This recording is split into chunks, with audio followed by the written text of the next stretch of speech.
अस्सलाम वालेकुम स्टूडेंट्स, कैसे हैं आप सब। आई होप आप सब खैरियत से होंगे। आज हम केमिस्ट्री के टॉपिक शील्डिंग इफ़ेक्ट और इलेक्ट्रोनेगेटिविटी के बारे में पढ़ेंगे कि शील्डिंग इफ़ेक्ट क्या होता है और उसका ट्रेंड क्या है, ग्रुप में ट्रेंड क्या है, पीरियड में ट्रेंड क्या है और हमारे पास इलेक्ट्रोनेगेटिविटी होती क्या है।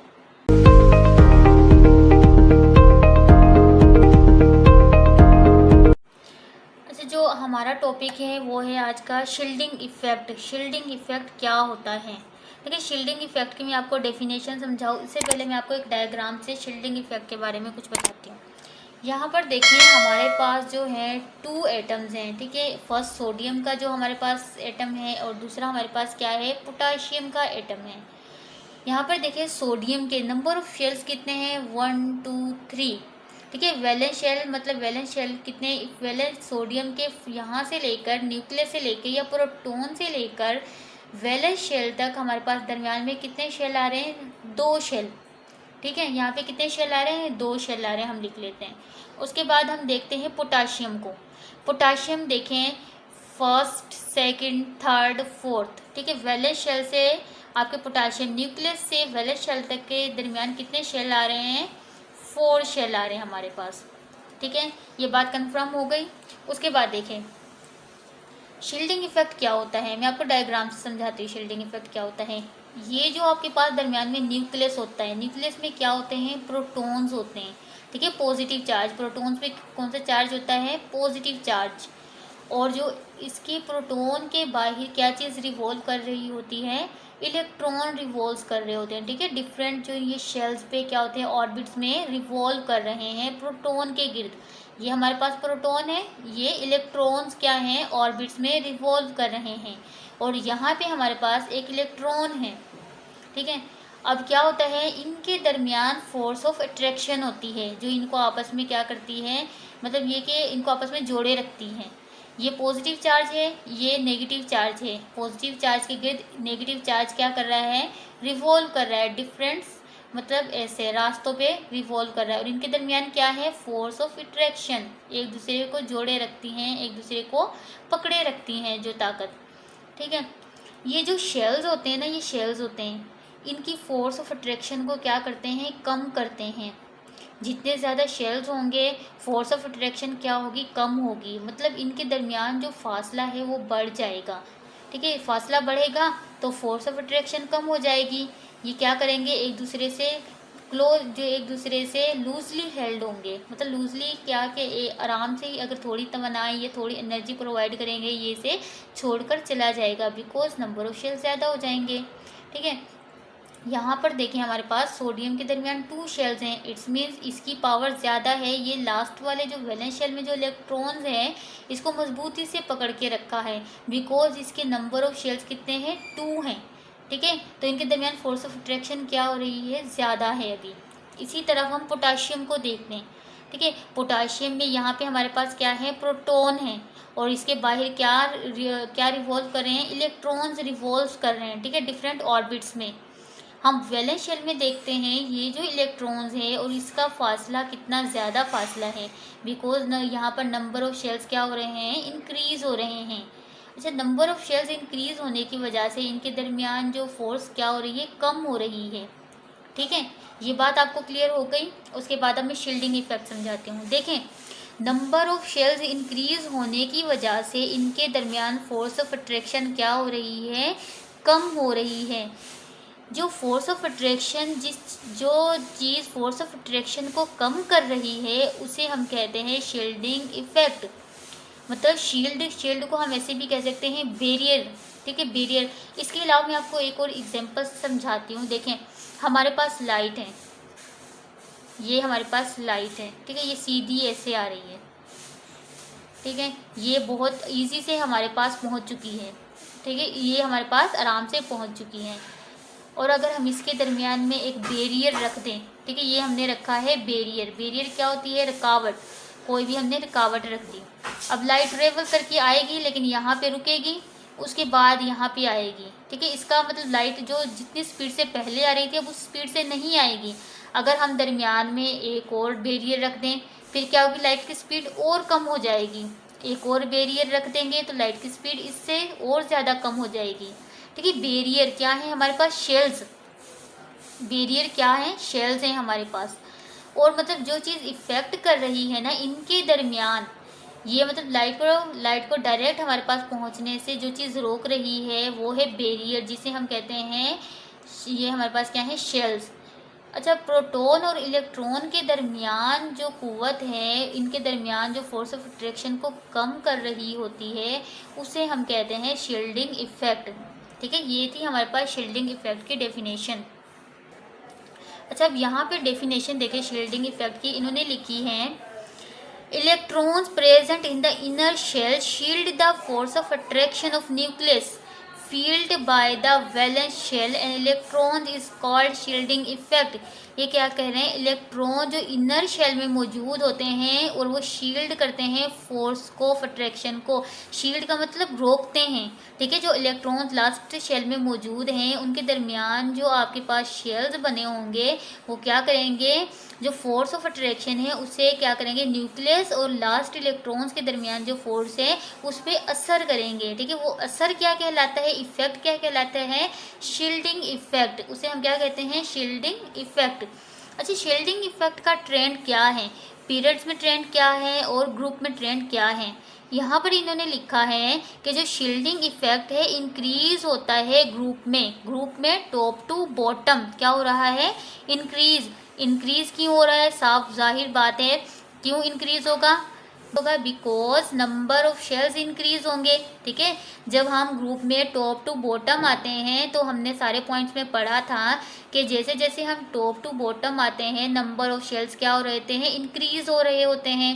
ठीक है, अगर नंबर ऑफ शेल्स जब उनके इंक्रीज होंगे तो क्या है, शील्डिंग इफेक्ट बढ़ेगा ना, शील्डिंग इफेक्ट, तो शील्डिंग इफेक्ट बढ़ेगा। बट शील्डिंग इफेक्ट जो पीरियड्स में होता है लेफ्ट टू राइट क्या होता है, सेम रहता है, वो चेंज नहीं होता। पॉइंट है हमारे पास इलेक्ट्रोनेगेटिविटी। इलेक्ट्रोनेगेटिविटी क्या होती है, देखें यहाँ पे इन्होंने बताया आपको, the ability of an atom, एक एटम की वो ability to attract the shared pair of electrons, जो शेयर्ड पेयर इलेक्ट्रॉन्स को अपनी तरफ अट्रैक्ट करती है। ठीक है, टुवर्ड्स इटसेल्फ, अपनी तरफ, इन अ मॉलिक्यूल, एक मॉलिक्यूल में, इज कॉल्ड इलेक्ट्रोनेगेटिविटी। ठीक है, वो क्या कह रहे हैं, किसी भी एटम की वो एबिलिटी जो कि शेयर्ड पेयर इलेक्ट्रॉन्स को अपनी तरफ खींच ले, मॉलिक्यूल से क्या करे, अपनी तरफ खींच ले, उसे हम क्या कहते हैं, इलेक्ट्रोनेगेटिविटी। अब मैं इलेक्ट्रोनेगेटिविटी आपको यहाँ पे समझाती हूँ। देखें, हाइड्रोजन है हमारे पास, इधर बनाते हैं, हमारे पास क्या है, हाइड्रोजन का एटम है, उसके पास कितने इलेक्ट्रॉन्स होते हैं, उसके पास एक इलेक्ट्रॉन्स होता है। ठीक है, उसके पास क्या होता है, एक इलेक्ट्रॉन होता है और एक ही प्रोटॉन होता है। और सेम यहाँ पे देखते हैं हम, क्लोरीन जो है हमारे पास, क्लोरीन का जो हमारे पास वैलेंस शेल होता है ना, वैलेंस शेल में हमारे पास होते हैं उसके 7 इलेक्ट्रॉन्स। कितने इलेक्ट्रॉन्स होते हैं, 7 इलेक्ट्रॉन्स। ठीक है, और इसके जो इलेक्ट्रॉन जो होते हैं हमारे पास, अच्छा, जो इसके हमारे पास इलेक्ट्रॉन्स होते हैं 17 होते हैं। ठीक है, और नंबर ऑफ प्रोटॉन्स भी क्या होते हैं, 17 होते हैं। बट इसके जो वैलेंस शेल होता है उसमें 7 इलेक्ट्रॉन्स होते हैं। ठीक है, अब क्या है, क्लोरीन और हाइड्रोजन, अगर हाइड्रोजन को अपना वैलेंस शेल कंप्लीट करना है तो इसे एक इलेक्ट्रॉन चाहिए, जो कि क्लोरीन के पास अवेलेबल है। ये तो सारे लोन पेयर इलेक्ट्रॉन्स हैं इसके पास, बट क्लोरीन के पास ये एक इलेक्ट्रॉन्स क्या है, अवेलेबल है कि वो हाइड्रोजन को दे दे। और अगर क्लोरीन को अपना ऑक्टेट कंप्लीट करना है तो क्लोरीन को कितने इलेक्ट्रॉन चाहिए, एक इलेक्ट्रॉन चाहिए। ठीक है, तो हाइड्रोजन ये क्या करेगा, हाइड्रोजन क्लोरीन के पास आएगा अपना इलेक्ट्रॉन शेयर करने के लिए, कि तुम अपना ये वाला इलेक्ट्रॉन मुझे दे दो, मेरा वैलेंस शेल कंप्लीट हो जाएगा। ठीक है, फिर ये क्या करेंगे, इलेक्ट्रॉन्स को शेयर करना स्टार्ट करेंगे। यहाँ पे देखें, हाइड्रोजन क्या करेगा, ये हाइड्रोजन का एक इलेक्ट्रॉन है, क्लोरीन के करेगा, क्लोरीन का जो ये वैलेंस शेल है लास्ट, ठीक है, यहाँ पे क्या करेगा, इससे इलेक्ट्रॉन्स को शेयर करेगा। ठीक है, ये क्या करेगा, इसके साथ शेयर करेगा और ये बॉन्ड बनाएगा। ठीक है, सिंगल कोवलेंट बॉन्ड। ठीक है, जब इलेक्ट्रॉन्स हमने पढ़ा भी था, पहले भी हमने पढ़ा है कई बार कि mutual sharing of electron is called covalent bond. ठीक है, जब एक अगर एक इलेक्ट्रॉन्स की शेयरिंग हो रही है तो उसे कहेंगे सिंगल कोवलेंट बॉन्ड। और यहाँ पर भी यही बात है कि जो शेयर्ड पेयर इलेक्ट्रॉन्स हैं ये क्या करें, अपने इलेक्ट्रॉन्स को शेयर कर रहे हैं, मतलब बॉन्ड की फॉर्मेशन में। ये देखें, ये हमारे पास है लोन पेयर, ये बॉन्ड की फॉर्मेशन में बॉन्ड में यूज नहीं हो रहे, बट ये वाला जो इसका एक इलेक्ट्रॉन्स है ये यूज हो रहा है बॉन्ड की फॉर्मेशन में, बॉन्ड फॉर्मेशन में। ठीक है, ये है हमारे पास सिंगल कोवलेंट बॉन्ड। ये इसके पास क्या करेगा, इलेक्ट्रॉन्स को शेयर कर लेगा। अब इसने इलेक्ट्रॉन्स को शेयर कर लिया। अब यहाँ पर हाइड्रोजन ये कह रहा है कि ये जो अपना इलेक्ट्रॉन से क्लोरीन को मुझे दे दो, मेरा वैलेंस शेल कंप्लीट हो जाएगा। बट क्लोरीन कह रहा है कि मेरे पास 7 इलेक्ट्रॉन्स है, अगर तुम अपना ये एक इलेक्ट्रॉन मुझे दे दोगे तो मेरा जो वैलेंस शेल है, मेरा ऑक्टेट कंप्लीट हो जाएगा। ठीक है, अब ये दोनों में हो गई लड़ाई। अब ये क्या करेंगे, देखें, जिसका नंबर ऑफ प्रोटॉन ज़्यादा होंगे, ठीक है, नंबर ऑफ प्रोटॉन मतलब पॉजिटिव चार्ज, ठीक है, जिसके पास पॉजिटिव चार्ज ज़्यादा होंगे वो इलेक्ट्रॉन को अपने पास खींच लेंगे। हमने ऊपर लिखा है यहाँ पर कि हाइड्रोजन के पास नंबर ऑफ प्रोटॉन कितने हैं, 1, और क्लोरीन के पास नंबर ऑफ प्रोटॉन कितने हैं, 17। तो क्लोरीन क्या करेगा, हाइड्रोजन से इसका जो ये एक इलेक्ट्रॉन है खींच लेगा अपने पास। ठीक है, अब क्लोरीन ने क्या कर लिया, अपना ऑक्टेट कंप्लीट कर लिया। अब यहाँ पे डेफिनेशन को समझें। The ability of an atom, chlorine की ability to attract the shared pair of electrons, मतलब हाइड्रोजन के जो शेयर्ड, जो इसने हाइड्रोजन ने क्लोरीन से अपना इलेक्ट्रॉन शेयर किया था, अपनी तरफ अट्रैक्ट कर लिया क्लोरीन ने। ठीक है, in a molecule is called electronegativity. अब आपको इस वाले एग्जांपल से अच्छे से समझ आ गया होगा कि इलेक्ट्रोनेगेटिविटी क्या है। ठीक है, एटम की वो एबिलिटी जो कि शेयर्ड पेयर ऑफ इलेक्ट्रॉन को अपनी तरफ अट्रैक्ट कर ले, उसे हम क्या कहेंगे, इलेक्ट्रोनेगेटिविटी। और यहाँ पे इलेक्ट्रोनेगेटिविटी का ट्रेंड बताया है कि इलेक्ट्रोनेगेटिविटी का ट्रेंड जो है वही रहता है जो कि आयोनाइजेशन एनर्जी का होता है। ठीक है, जो हमारे इलेक्ट्रोनेगेटिविटी होती है ट्रेंड सेम वही है जो कि आयोनाइजेशन एनर्जी का है और इलेक्ट्रॉन एफिनिटी का है। ठीक है, जो इलेक्ट्रोनेगेटिविटी होती है इंक्रीज होती है, इंक्रीज क्यों होती है, पीरियड्स में इंक्रीज होती है left to right. Left to right क्यों इंक्रीज होती है, बिकॉज न्यूक्लियर चार्ज बढ़ रहा है, पॉजिटिव चार्ज बढ़ रहा है, नंबर ऑफ प्रोटॉन बढ़ रहे हैं। जब नंबर ऑफ प्रोटॉन जिसके ज़्यादा बढ़ेंगे तो वही इलेक्ट्रॉन को, शेयर्ड पेयर ऑफ इलेक्ट्रॉन को अपनी तरफ अट्रैक्ट करेगा। ठीक है, तो इसकी क्या हुई, जो हमारे पास इलेक्ट्रोनेगेटिविटी ज़्यादा होगी बिकॉज न्यूक्लियर चार्ज बढ़ रहा है। और डिक्रीज किस में होती है, डिक्रीज होती है ग्रुप में, टॉप टू बॉटम, बिकॉज क्या होता है, नंबर ऑफ शेयर्स क्या होते हैं, इंक्रीज होते हैं, और प्रोटॉन का जो फासला है वो भी क्या हो रहा होता है, प्रोटॉन का जो फासला होता है वैलेंस शेल के इलेक्ट्रॉन से क्या हो रहा होता है, ज़्यादा हो रहा होता है। ठीक है, यहाँ पे इन्होंने आपको बताया भी है इलेक्ट्रोनेगेटिविटी कैसे इंक्रीज हो रही है पीरियड्स में और इलेक्ट्रोनेगेटिविटी डिक्रीज कैसे हो रही है ग्रुप में। आई होप आपको ये वीडियो समझ आ गई होगी। अगर इससे रिलेटेड कोई भी क्वेश्चन है तो आप मुझे कमेंट्स बॉक्स में कमेंट्स करके पूछ सकते हैं।